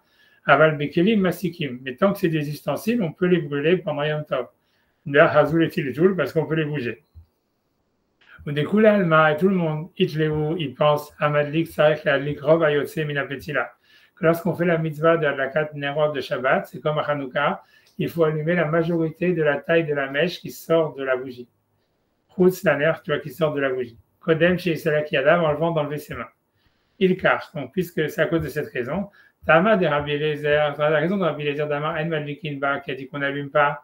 Donc, on parle toujours d'un vendredi qui tombe à Yom Tov. Kassavar, parce que lui, il pense, Kipula, ça veut dire le fait qu'elle a été pliée avant Yom Tov. L'obitla mitorat kli, ça lui a pas enlevé le statut d'ustensile pour recevoir l'impureté, dans le sens où on peut encore l'utiliser, il peut changer d'avis, l'utilisateur peut changer d'avis, et il pourrait la garder pour rapiécer un habit. Donc, et maintenant, quand il va brûler un petit peu, Kevan des Shalosh à la Shalosh Metun Samot Hayou, puisque c'était juste 3 sur 3, Avalé vers Keli, donc ça devient un ustensile cassé. Les paroles de Shalosh à la Shalosh, Lav Keli, parce que moins de 3 sur 3, c'est plus un ustensile. Et lorsqu'il va continuer la dlaka avec ses mains, la Hashlim Rov Ayotse, pour finir de faire brûler la majorité de la, si tu veux, de la mèche qui sort, l'imsaj chez Madlik Beshever Keli, il se trouve qu'il brûle, donc il est en train d'allumer maintenant avec un ustensile qui s'est cassé, Beyom Tov, et je dis pas Beyom Tov. Parce que bien qu'on a le droit d'allumer pendant Yom Tov avec des ustensiles, Davka, Shelo Yibga Bo, Achar Shenifrat, il ne faut plus qu'il y touche une fois qu'il se soit amoindri. Et donc ici, comme il est obligé de rester avec son allumette à côté de la bougie pour qu'elle brûle la majorité de la longueur de la mèche, donc c'est devenu mouxé, et donc c'est pour ça que c'est interdit, puisque maintenant c'est un ustensile, selon Rabbi Eliezer, qui s'est cassé pendant Yom Tov, on n'a pas le droit en fait d'allumer, en tous les cas de rester en contact, d'allumer pendant Yom Tov, puisque l'allumage, il n'est pas qu'au début de l'allumage, il est jusqu'à ce qu'on allume la majorité de la mèche. Et Rabbi Akiva Omer m'a dit qu'il va, mais Rabbi Akiva dit on peut allumer cette mèche. Pourquoi? Kassavar, il pense Kipula, ça veut dire comme la veille de Yom Tov, elle avait déjà été pliée, ce petit morceau de tissu, il avait déjà été plié pour faire une mèche. Bitla mitorat keli, ça lui a enlevé son statut d'ustensile, ça veut dire d'ustensile d'habit qui peut recevoir l'impureté. Mais Hikipla, mais Rav Yom Tov, depuis le fait qu'il a plié depuis la veille de Yom Tov, Den Godlin Petila Yom Tov, parce que, et ça, il ne veut pas le faire Yom Tov parce qu'on n'a pas le droit de plier une mèche Yom Tov, Venimsa Shen Kan Shever Keli. Donc, il se trouve qu'il n'y a pas ici un ustensile qui s'est cassé chez Nishbar Yom Tov, qui s'est cassé pendant Yom Tov, puisque c'était déjà depuis la veille de Yom Tov, au moment où il a plié la mèche, déjà plus un ustensile, selon Rabbi Akiva. Et donc, c'est ça ce qui veut dire, comme c'est plus un ustensile, donc ça ne reçoit pas l'impureté. Donc, Théoraï ou Madlikimba. Il cache Madlikimba, et c'est pour ça qu'on peut allumer avec. L'alaha est Rabbi Akiva, et l'alaha est comme Rabbi Akiva. Donc voilà, tout ça. Donc voilà, donc c'est sûr que c'est clair maintenant cette Mishnah. Donc je ne sais pas si vous en rappellerez je dis c'est Shabbat. Mais voilà, parce que c'est quand même complexe. Hein, il faut le répéter plusieurs fois pour pouvoir s'en rappeler. Tu vois, mais le truc, tout ce que le point qu'il y a là-dedans, c'est que moi, ce que je me suis toujours demandé quand j'avais fait cette Mishnah, c'est que, ok, mais tu vois, ça veut dire le type, ok, même selon Rabbi Eliezer, ok, tu allumes la majorité de la mèche. Mais ok, parce que moi j'ai déjà vu, hein, ça veut dire c'est aussi simple que ça. Quand tu allumes une bougie, tu n'es pas obligé de toucher la bougie, tu vois ce que je veux dire. La flamme, elle a un côté invisible, tu vois déjà, et en fait, tu n'as pas besoin de prendre ton allumette ou ta bougie pour coller la mèche à la bougie que tu veux allumer pour que ça allume. Au contraire, même des fois, souvent, ça marche mieux quand tu es un petit peu éloigné, quoi. Et donc, en fait, donc, moi je me suis dit, donc, ok, donc si c'est comme ça, alors c'est quoi le problème? Ça veut dire, même selon Rabbi Eliezer, disons, reprenons l'histoire de Rabbi Eliezer, qu'il dit, voilà, c'était un ustensile parce que ça fait 3 sur 3. Et maintenant, il doit allumer la mèche jusqu'à ce que ça arrive au maximum, à plus que la majorité de ce qui est dehors. Ok, mais quel rapport avec le mouxé? Ça veut dire mouxé, c'est déplacé du mouxé. Moi, quand je suis avec ma bougie en train d'allumer la mèche de la bougie de Shabbat, je ne suis pas nécessairement en train de la toucher. Donc, elle a plus forte raison de la déplacer. Donc, c'est quoi le problème? Je suis toujours posé ce problème. Tu vois, ça veut dire, tu vois, c'est jusqu'à ce que tu vois, donc j'ai vu, tu vois, ça veut dire qu'en fait, tu vois, c'est le Rashba et tout ça, etc. Ils déduisent de là, ça veut dire de cette Mishnah-là, ils disent en fait, oui, en fait, de là, on apprend que tu n'as pas le droit d'utiliser du mouxé. Tu vois, mais ça veut dire d'interagir avec du mouxé, parce que tu as raison, tu ne peux pas dire, ok, je ne vais pas me mettre sous un air conditionné parce que c'est mouxé, ou c'est un ventilateur, c'est mouxé, mais ça veut dire, tu n'as pas le droit d'interagir avec du mouxé, même si tu ne le déplaces pas. Ça veut dire ici, c'est que pourquoi, selon Rabbi Eliezer, tu ne peux pas allumer la bougie de Shabbat avec quelque chose qui va être un ustensile qui s'est cassé Yom Tov et qui est mouxé? C'est sûr, tu ne vas pas bouger la mèche en réalité, puisque même tu vois, pas même nécessairement tu ne la touches pas, mais tu es en train d'interagir avec elle et tu es en train de l'utiliser. Et donc, même si tu ne la déplaces pas, ça devient mouxé. Tu vois, c'est ça l'histoire, tu vois. Et ça veut dire que comme ta mitzvah, elle est d'allumer la bougie, tu vois, ta mitzvah, elle est d'allumer la bougie de Shabbat, et que pour accomplir la mitzvah, tu dois allumer la majorité de la mèche qui est à l'extérieur. Donc, en fait, ça veut dire, et donc ça s'appelle déjà que si c'est mouxé, même si tu déplaces pas la bougie, même si en fait tu la touches pas, a priori vraiment, mais tu interagis avec la bougie sans la toucher, etc., ça s'appelle déjà, ça serait interdit avec du mouxé. Et grosso modo, c'est de là, en fait, ça veut dire dans Shulchan Aruch, il y a un avis qui va dire que s'il y a des grosses pierres, ça veut dire que tu n'as pas le droit de t'asseoir dessus, même si tu ne les bouges pas, parce qu'en fait, ça veut dire comme tu n'as pas le droit d'interagir avec du mouxé, donc en fait, tu n'aurais pas le droit de t'asseoir dessus. Et en fait, c'est une super discussion, en fait. Alors, moi, je ne savais pas tout ça, mais ça veut dire, et ici, le Shulchan Aruch arabe, tu vois, ça veut dire, ici, il dit, tu vois, ça peut, voilà, ça veut dire, je reprends sur le Shulchan Aruch arabe. Il dit, donc, lui dit, ça veut dire, lui dit comme ça, il dit, ou Mikol, si tu veux, en fait, je ne sais pas par où prendre, je vais prendre ici, ok, Veken Mashma, je prends à partir de la fin, voilà, Veken Mashma, ça c'est le Shulchan Aruch arabe, c'est le Balatania, ça c'est le contemporain du Gaon de Vilna, mais pas très d'accord avec lui, on va dire. Et tu vois, ça veut dire, donc il dit Veken Mashma, donc en tout cas, il dit Veken Mashma, Kama de Betsa, ça veut dire, ainsi on voit dans le premier chapitre de Betsa, où il y a marqué En Metal Telin, on ne bouge pas l'œuf, Nismor Bakrea Mita, ça veut dire pour soutenir le pied d'un lit. Mashma, donc il semblerait du langage de la Braïta, des Meno Metal Tela, que si jamais en fait on ne bouge pas l'œuf, mais qu'on va l'utiliser, tu vois, on va mettre une bouteille en dessous et ça va servir de bouchon sur la bouteille, ou qu'on va bouger le lit et que ça va tenir le lit, ça veut dire en bougeant le lit. En Metal Tela, Shapir d'Amélis Morba. Ça veut dire, a priori, on aurait le droit, en fait, de faire tenir quelque chose sur un œuf, qui est né Yom Tov, bien qu'il est mouxé, si, en fait, en faisant cette utilisation, je ne déplace pas l'œuf. Et donc, il dit, à cause de ça, lui-même, il se dit, ça veut dire, donc, selon ça, ça voudrait dire aussi, donc, on pourrait s'asseoir sur une grande pierre, Olismor Bakra et Amita, ou bien, donc, utiliser un œuf si on ne le déplace pas pour faire soutenir un lit. Chez Eno Seshum Maase Begouf Even, où il fait pas, on appellerait ça qui ne fait pas une véritable action sur la pierre, bien qu'il est assis dessus ou allongé dessus. Beno Mishtamesh Begoufa Mouxé, et il n'utilise pas vraiment le Mouxé lui-même. Velo al Gabé Mouxé, ou qu'il n'utilise pas vraiment le Mouxé. En tout cas, entre ça, que celui pense que ça serait permis, ou Ven Adlakat Apetila, avec le fait, donc le cas de la Mishnah, qui est d'allumer une bougie encore une fois, avec la mèche qui fait 3 sur 3 et qui va s'amoindrir pendant Yom Tov, chez Nassé Shever Kelly, qui devient un Shever Kelly, bien qu'en fait, c'est pas nécessaire qu'on va vraiment faire, comment dire, ça veut dire qu'on va bouger la mèche au moment où on l'allume, comme je vous ai dit, c'est même pas sûr qu'on la touche. Des Mefourash Big Mara Beidia et Isso, où c'est explicite dans la Gemara que c'est interdit. Mishum, alors il dit, ce serait quoi la différence? Il dit Mishum Bikshemalik Osem Maase Begouf Apetila, Shema Achis Ba'aor. Ça veut dire que la différence, c'est que quand tu allumes une bougie, même si jamais en réalité tu ne touches pas la bougie, tu ne déplaces pas la bougie, tu fais quand même une action sur la bougie, puisque donc tu la transformes, puisque tu fais monter le feu sur elle. Vares de Mishtamesh Begoufa Mouxé, donc ça s'appellerait utiliser le Mouxé, ça serait interdit.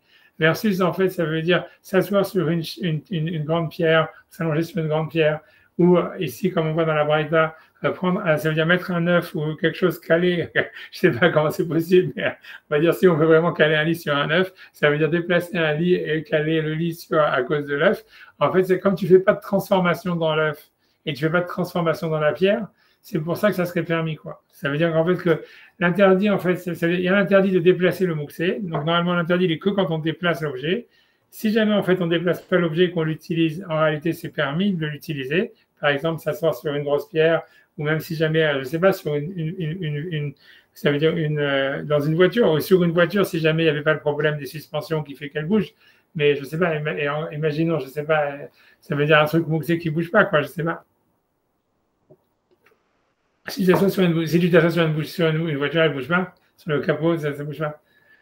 Faut vraiment être très lourd. beaucoup de Je sais pas, avant, je pense, je sais pas, j'ai jamais essayé. En oui, fait, peut-être une 2 chevaux, mais c'est ça, c'est moi, je me rappelle les 2 chevaux, des trucs comme ça. Ok, je sais qu'aujourd'hui, c'est plus comme ça. Tu faisais le pied, mais là, essaye avec une voiture moderne, je peux te dire que. C'est la voiture des Louba. Pardon, c'est la voiture des Louba qu'ils ont une menorah sur le toit. Ils se promènent ici à Nice. Ils se promènent. Oui, à Paris aussi. Ouais.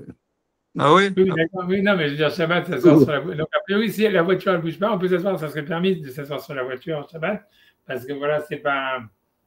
Parce qu'encore une fois, on peut utiliser du mouktsé tant qu'on ne le déplace pas, sauf si, en fait, a priori, donc, on fait en fait une sorte de transformation dans le mouktsé, comme dans l'histoire d'allumer la bougie de Shabbat, où en fait, même si jamais, en fait, on a, ça veut dire, voilà, ou même on ne déplace pas la bougie et on la touche même pas, du fait qu'en fait on la transforme, on interagit avec elle, alors ça serait aussi un autre type d'interdit sur le mouktsé, mais bon, ça c'est des réductions.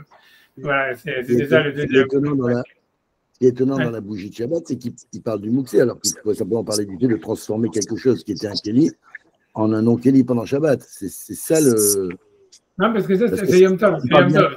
C'est qu'on voit que c'est 7 jours, il ne faut pas s'appeler que c'était toujours un. Oui, c'est Yom Tov qui avance. C'est le vendredi qui tombe à Yom Tov. Oui, mais c'est un Yom Tov avant Shabbat, donc quand tu l'allumes, tu fais rentrer Shabbat. Non, mais c'est surtout, non, l'histoire, c'est que tu fais ça. Non, parce que ça, l'histoire, c'est que Yom Tov, on va le voir, ça, je pense qu'on l'a peut-être déjà vu, mais on va le revoir. Ça veut dire, l'idée, c'est que, d'après tout le monde, si tu as une chaise, par exemple, tu as une chaise et tu veux faire un feu avec la chaise, parce que tu veux faire un barbecue ou j'en sais rien. Oui, on a vu ça. Tu as le droit de prendre la chaise et de la mettre dans le feu, parce qu'en fait, c'est un ustensile, il n'est pas moussé. Mais à partir du moment où il va perdre le statut d'ustensile, là, tu n'as plus le droit de le bouger. Donc, tu dois laisser le truc brûler comme ça. Tu dois. Ça veut dire, tu vois, ça l'histoire. Ça veut dire, si jamais tu veux utiliser une chaise pour faire un barbecue, il faut vraiment que tu sois. Ça veut dire que c'est un bon feu, quoi, parce que ça veut dire que tu mets ton feu en dessous et la chaise, elle prend le feu comme ça, quoi. Et toi, tu n'as pas le droit. Une fois qu'elle a perdu le statut d'ustensile, ça veut dire qu'elle n'est plus utilisable comme chaise, tu ne peux plus la bouger, quoi. Tu dois la laisser comme ça brûler. Et tu peux mettre tes brochettes dessus et c'est bon, tu vois. Mais l'idée, c'est que toi, donc, il n'y a pas d'interdit de détruire un ustensile pendant Yom Tov, tu vois, pour faire du feu, quoi. Ça veut dire, le problème, c'est la période intermédiaire où, en fait, ça devient un ustensile qui s'est cassé Yom Tov. Donc, c'est une fois que la chaise, tu vois, elle a pris feu et que maintenant, elle n'est plus un ustensile, là, tu n'as plus le droit de la bouger. Donc, c'est ça ce qui se passe ici avec cette mèche, c'est que selon Rabbi Eliezer, que bien qu'elle a été pliée avant Yom Tov, elle n'a pas perdu son statut d'ustensile. Donc, elle reste, donc, comment dire, elle reste un ustensile. Pardon, oui, donc elle reste un ustensile. Donc, toi, quand tu vas l'allumer, tu vas interagir avec elle puisque tu dois rester proche de la bougie pour allumer la majorité de la mèche. Donc, tu vas continuer à interagir avec cette bougie, avec cette mèche, en la transformant en quelque chose qui n'est plus un ustensile, alors que tu es toujours au contact de cet objet. Alors ça, c'est interdit parce que c'est mouxé. Et c'est pour ça que quand je dis que c'est une vraie question, pour moi, c'est la question, mais même si tu continues à l'allumer, tu ne la déplaces pas, tu ne la touches même pas, tu peux l'allumer sans la toucher, tu vois. Et là, le chidouche, c'est de dire qu'on apprend de là que même si tu ne déplaces pas l'objet, même si c'est-à-dire au moment où il devient mouxé, c'est quand il passe de quelque chose qui était un ustensile à moins de ça. Ça veut dire. Et donc, le problème, c'est que quand on allume la bougie de Shabbat, il faut allumer la majorité de la mèche qui sort de la bougie. Donc, en fait, l'idée, c'est que voilà, donc tu vas rester en contact avec cet ustensile une fois qu'il aura été cassé pendant Yom Tov. C'est ça le problème, tu vois, selon Rabbi Eliezer. Mais comme je te dis, le chidouche de ça, c'est que même si en fait tu ne touches pas la bougie à ce moment-là, même si tu vois, ça veut dire, tu pourrais dire, voilà, c'est simplement tu la déplaces pas. Malgré tout, c'est du fait que, en fait, donc pourquoi ça s'appelle que tu déplaces du mouxé pendant Yom Tov? Une fois, même si tu dois rester proche pour allumer la majorité de la mèche, tu n'es pas en train ni de le toucher, ni de le déplacer. Le chidouche, c'est de dire que comme tu fais un changement, ça veut dire, alors le rashba, ça veut dire qui veut dire qu'a priori, ils en déduisent de là que tu n'as pas le droit d'utiliser du mouxé pendant Yom Tov ou pendant Shabbat. C'est pour ça qu'eux, ils interdisent de sortir sur des grandes terres le Shabbat ou de s'asseoir sur une voiture Yom Tov et Shabbat. Ça, c'est un avis qui déduit de cette Mishnah-là comme quoi ça serait interdit. Mais si tu veux, le Baal HaTanya, ça veut dire le Shulchan Aruch Harav, il déduit du fait, c'est pas sa seule preuve, mais il dit, voilà, il y a des Rishonim, en tout cas, qui déduisent du langage de la Braïta qu'on vient d'étudier, comme quoi l'interdit de caler un lit dans un œuf ou de l'utiliser comme bouchon sur une bouteille, c'est uniquement si on doit le déplacer. Donc, ils en déduisent qu'il n'y a pas un interdit pour soi d'utiliser du mouxé pendant Yom Tov ou Shabbat tant qu'on ne le déplace pas. Alors, le problème, si c'est ça, alors quel est l'interdit dans le cadre de la bougie? C'est parce qu'en fait, comme tu transformes la bougie, ça veut dire c'est comme tu interagis avec la bougie et que tu l'allumes, alors ça s'appellerait comme déplacer du mouxé. C'est pour ça que ça serait un problème. Mais voilà, c'est ce que ça veut dire. Mais c'est une discussion. Si tu veux, le Rashba, et lui, dans notre Suga, il dit, dans Shabbat, il dit, lui, il pense qu'on n'a pas, et le Shulchan Aruch, il ramène ça comme un avis. Hein. Ça veut dire, si on lit dans Shulchan Aruch, a priori, la lecture, elle est un peu pas comme ce que je viens de dire, mais ça veut dire que les interdisent de s'asseoir sur des grandes pierres, interdisent de s'allonger sur des nattes qui normalement peuvent être utilisées comme scarpe ou une soukar, parce qu'ils disent que tout ça, c'est mouxé. Et en fait, même si tu alors, le Magen Avraham, à cause de notre Gemara, il dit que tout ce que le Shulchan Aruch il interdit, c'est quand tu déplaces la natte de la pierre en t'asseyant dessus. Mais dans le Shulchan Aruch, c'est pas marqué, tu vois. Le Shulchan Aruch, c'est vraiment marqué comme interdit comme ça. Et parce qu'on a l'impression que lui, il voudrait dire que ça serait interdit d'utiliser du mouxé, même si tu le déplaces pas. Mais en fait, si tu veux, la plupart des avis, ils discutent sur lui à cause de notre braïta, quoi.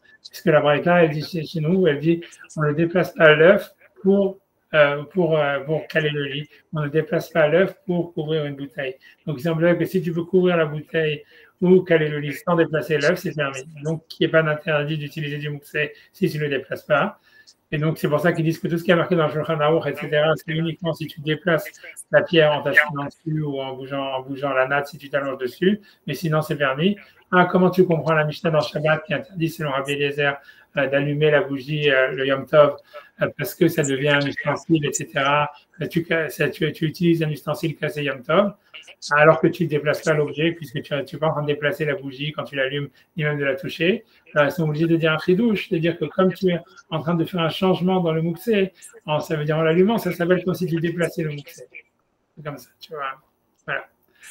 Ça veut dire, grosso modo, si tu vas prendre un truc, ça voudrait dire que selon ça, imaginons que, tu vois, ça veut dire que tu as un truc qui est voice activated pour une lampe qui est voice activated. Et tu pourrais dire, voilà, est-ce que je peux dire allume-toi et ça s'allume? Alors, ça voudrait dire que, ouais, en fait, à part le problème, tu vois, ça serait qu'il y a un problème de mouxé, parce qu'en fait, si, selon ce qu'ils disent, que quand tu fais une transformation dans du mouxé, c'est comme si tu touchais du mouxé, là, voilà, tu vas dire, tu vois, ça serait des trucs comme ça, tu pourrais dire, c'est à la halal, les choses dans ce goût-là, quoi, que ça veut dire que même d'une manière indirecte, ça serait considéré comme toucher l'objet ou interagir avec l'objet ou un truc comme ça, quoi, voilà. Donc, il y aurait des implications comme ça dans la halakha, si tu vois, dans un truc comme dans le mouxé, quoi. Ça veut dire, ouais, c'est ce que j'ai vu, tu vois, ça veut dire, un truc comme ça, ça veut dire, ouais. C'est-à-dire, ouais, ça fait des, tu vois, j'ai vu Rav Yosef qui disait des choses comme ça, hein, ça veut dire, quand lui disait, après j'arrête, mais c'est-à-dire quand il dit si on pouvait, est-ce qu'on peut enregistrer un cours, par exemple, de Torah, en mettant l'enregistreur à l'avance, avant Shabbat et Yom Tov. Et lui, il pense en fait que tu vois qu'il s'active, tu vois, tout seul, il est en on et puis ça va enregistrer, tu vois. Et lui, il dit en fait qu'il y a un problème. Moi, ça m'a super étonné parce que lui, il dit, ouais, il y a un problème de mouxé. Qu'en fait, tu vois, il dit que lui, ça serait un problème de mouxé. Et moi, quand j'avais lu ça dans Rav Yosef, je m'étais dit, mais non, lui, il dit même, ouais, il dit un truc encore plus bizarre. Lui, il dit, c'est que tu fais naître une voix. Alors que tu vois, je me suis dit, parce que moi, il dit écrire, moi, j'aurais dit écrire peut-être, tu vois. Parce que tu écris sur un truc. Mais je pense, en fait, je pense qu'en fait, il y en a qui pensent qu'il y a un problème de mouxé, et c'est possible, tu vois, parce qu'en fait, selon ce qu'il dit ici, ce qu'on voit ici sur l'image de la bougie, que même si tu ne déplaces pas la bougie, même si tu ne touches pas la bougie, mais puisque tu fais un changement dans la bougie, ça s'appelle en fait que tu interagis avec le mouxé, ça tu déplaces du mouxé. Donc, c'est possible, en fait, que d'enregistrer des choses pendant Shabbat, comme ça serait, en fait, même si tu ne touches pas l'enregistreur, même si etc., du fait que tu fais un changement dans l'objet, en fait, ça serait déjà déplacé du mouxé, peut-être, un truc comme ça. Voilà, je vais arrêter de vous saouler avec ça. Et voilà, je sais pas, voilà. Je sais pas pourquoi, j'espère que c'était clair, en tous les cas. Non, c'est la Mishnah de Rabbi Eliezer, Rabbi Akiva, Petilat Avegat, Chekisela, Mekava, Rabbi Eliezer, envers tes mères, Aïe, Malikiva, Rabbi Akiva, envers tes oreilles, Malikiva, ça résout un problème de jeunesse que vous posez tous les Shabbats, ça veut dire. Voilà, donc, allez, Shabbat Shalom, et voilà. Shabbat Shalom, mais Shavuot Tov. Il y a 2 fois. Et des bonnes choses, Youssef. Merci encore. Ouais, Alors,